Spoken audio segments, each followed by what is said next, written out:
ये मैं आज आपको पहली दफ़ा बता रहा हूँ। मैंने इकरार साहब को कॉल की, उन्होंने नहीं रिसीव की और ये बात ख़त्म हो गई। 2-3 दिन चली। उसके बाद एक दिन शाम को मुझे कॉल आई और अननोन नंबर था। एक तरफ 45 साफ़ी हैं, दूसरी तरफ 3-4-5 का टोला है। तारकशी पर उतर आए, वो गालियां देने पर उतर आए। उन्होंने हमारे गंदे गंदे नाम रखे हुए हैं। हमारी एक दोस्त है बुशरा शकील, उसकी बेटियों को गालियां दे रहे हैं। उसे इकरार अगर बात कर रहा है ये गैंग है, ये 2 नंबरी है, तो इसका मतलब है कि दैट शुड बी प्रोब्ड। और जब तक प्रोब नहीं होती ना इकरार बैठेगा ना मैं बैठूंगा। और मेरे ख्याल में you are also joining the club. वफाकी दारुल हुकूमत इस्लामाबाद से मैं हूं वकार बगा और इस वक्त मेरे साथ मौजूद हैं इन्वेस्टिगेटिव जर्नलिस्ट सोहराब बरकत। सोहराब, बहुत शुक्रिया आपका। सोहराब बरकत ने दुआ ज़हरा केस को जिस तरह से कवर किया, आप सब उसको देख रहे होंगे, मैं खुद उसको फॉलो कर रहा हूँ। एक बड़ा अहम इम्पैक्ट पड़ा सोहराब बरकत का इसको फॉलो करने के बाद। उसके बाद फिर जिस तरह से इसको इकराल हसन ने इसको फॉलो किया और इन दोनों ने उस पर फिर मैंने इन दोनों की रिपोर्टिंग देखी। सोहराब, मुझे बताएं ये रोला क्या है और ये केस था क्या? वकार भाई, बहुत शुक्रिया, बहुत बहुत शुक्रिया आपका कि आपने ये इज़्ज़त बख्शी। देखिए, बुनियादी तौर पर इस केस का सारा रोला ये आपके देखने वाला है। इस केस का रोला, इस केस में जो भी ड्रामा है, ये सारे आपके देखने वाले ये अवाम है जिन्होंने ये रोला डाला हुआ है। मसला ये है कि एक बच्ची की किडनैपिंग होती है, केस ख़त्म हो जाता है, लेकिन अवाम मान नहीं रही। ये लोग मान नहीं रहे। ये कह रहे हैं कि ये लव मैरिज, ये मोहब्बत, ये सालगिरह, ये नहीं है। ये असल में किडनैपिंग है, ये प्लान्ड किडनैपिंग है। और जब इकरार साहब ये कह रहे हैं 60 से 70 लाख में सौदा हुआ है, तो उसके बाद चीज़ें बड़ी खुलकर सामने आ गई। देखिए, बड़ी क्लियर बात है, अगर आपने इस केस को ख़त्म करना है तो ये जो देखने वाले लोग हैं इनके सर फाड़ दो, इन्हें मार दो। इसके अलावा ये केस ख़त्म नहीं होगा जब तक बच्ची वालिदैन के पास नहीं जाती और मुकम्मल तौर पर उसे बाजियाब नहीं होती। आपने जब ये केस शुरू किया था कवर करना, तो आपने उसी वक्त कहा कि ये किडनैपिंग का केस है, इसके पीछे एक माफिया, एक गैंग है।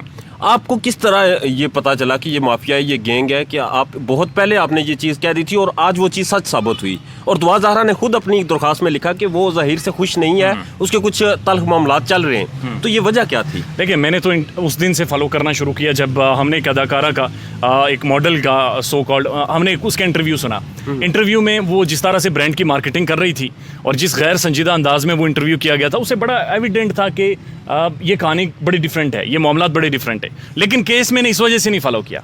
मैं जब उसको देख रहा था तो मैं देख रहा था कि जो ऑडियंस है वो कन्विंस नहीं हो रही।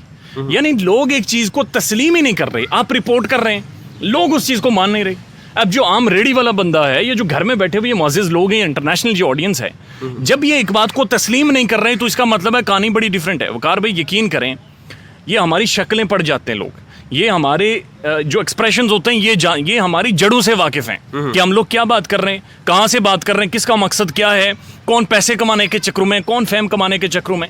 ये लोग जानते हैं क्योंकि ये हमारी जड़ों से वाकिफ़ हैं। ये मिडिल क्लास के लोग हैं। तो जब लोग, ये मिडिल क्लास मुतमईन नहीं हो रही थी, तब मैंने कहा कि यार देयर इज़ समथिंग फिशी। और आज मैं बिल्कुल कन्विंस्ड हूँ कि मेहदी अली काज़मी ठीक है।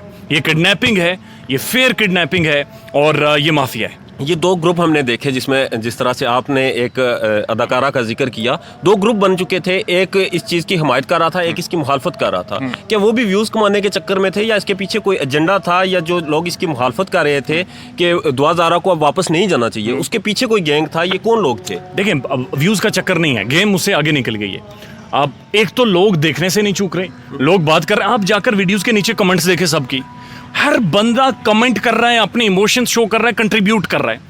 जो दूसरी साइड है, उन्होंने एक नैरेटिव बिल्डिंग की है, उन्होंने एक राय बनाने की कोशिश की और वन साइडेड राय थी। अब उस राय को काउंटर करने के लिए जब एक शुरू हुई खेप साफियों की, तो उन्होंने काउंटर किया। अब एक तरफ 45 साफी हैं, दूसरी तरफ 3-4-5 का टोला है। उनकी राय हो सकती है, उसका बड़ा एहतराम है, लेकिन वो किरदार कशी पर उतर आए, वो गालियां देने पर उतर आए, वो हम सबको गालियां देते हैं। उन्होंने हमारे गंदे गंदे नाम रखे हुए हैं, वो तज़हीक करते हैं। हमारी एक दोस्त है बुशरा शकील, उसकी बेटियों को गालियां दे रहे हैं, उसे उसकी औरत होने की तजलील कर रहे हैं। तो ये व्यूज़ का चक्कर नहीं है। ये 2 ठीक और गलत का फैसला हो, या तो ये कन्विंस करेगी इस अवाम को कि मेहदी अली काज़मी ठीक है या मेहदी अली काज़मी गलत है। ये अब होगा और ये अंजाम तक पहुंचेगा। आपकी इकरार हसन के साथ बात हुई और उसके बाद आपने उनके साथ मिलकर रिपोर्टिंग की, इस केस को मुमकिन अंजाम तक पहुंचाने की कोशिश की और तकरीबन ऑलमोस्ट वो पहुंच चुका है। दुआ ज़हरा को कराची शिफ्ट किया जाना है। इकरार हसन के साथ आपकी क्या बातें हुई थी ऑफ द रिकॉर्ड, क्योंकि ऑन द रिकॉर्ड के अलावा भी आपकी कुछ बातें हैं? अच्छा, ये मैं आज आपको पहली दफ़ा बता रहा हूँ। मैंने इकरार साहब को कॉल की, उन्होंने नहीं रिसीव की और ये बात ख़त्म हो गई। 2-3 दिन चली। उसके बाद एक दिन शाम को मुझे कॉल आई और अननोन नंबर था। और कॉल से मुझे कहा गया कि इकरार साहब आपसे बात करना चाहते हैं। फिर इकरार साहब ने मुझे व्हाट्सएप पे मैसेज भेजा और उन्होंने कहा जी जिस कन्विक्शन के साथ आप इस केस को आगे लेकर चल रहे हैं मैं उससे बड़ा खुश हूँ and you are doing fair reporting. तो मैंने उनसे कहा कि सर हमारा कोई मसला नहीं है, आपको आना पड़ेगा और जब तक आप आकर बात नहीं करेंगे तब तक ये केस सॉर्ट आउट नहीं होगा। इकरार एक इन्वेस्टिगेटिव साफ़ी है, वो अपने आप को साबित करवा चुका है पाकिस्तान की मार्केट में, मिडिल क्लास में। इकरार अगर बात कर रहा है ये गैंग है, ये 2 नंबरी है, तो इसका मतलब है कि दैट शुड बी प्रोब्ड, और जब तक प्रोब नहीं होती ना इकरार बैठेगा ना मैं बैठूंगा। और मेरे ख्याल में you are also joining the club now. Thank you very much Sohrab Barkat. Sohrab भाई ने जिस तरह से इस केस को कवर किया, इकरार हसन ने कवर किया, आप सब ने देखा है और आपने देखा कि दुआ ज़हरा केस, इससे पहले भी लोगों की बेटियां जो थी वो घरों से निकली और गईं, मगर दुआ ज़हरा को जिस तरह से इन्होंने रेस्क्यू किया, वापस सिंध पहुंचाने के लिए इन्होंने जो जदोजहद की वो यकीनन लायक तहसीन है। अपना ढेर ज़्यादा ख्याल रखिएगा और मेरे चैनल का भी अल्लाह ने के बान।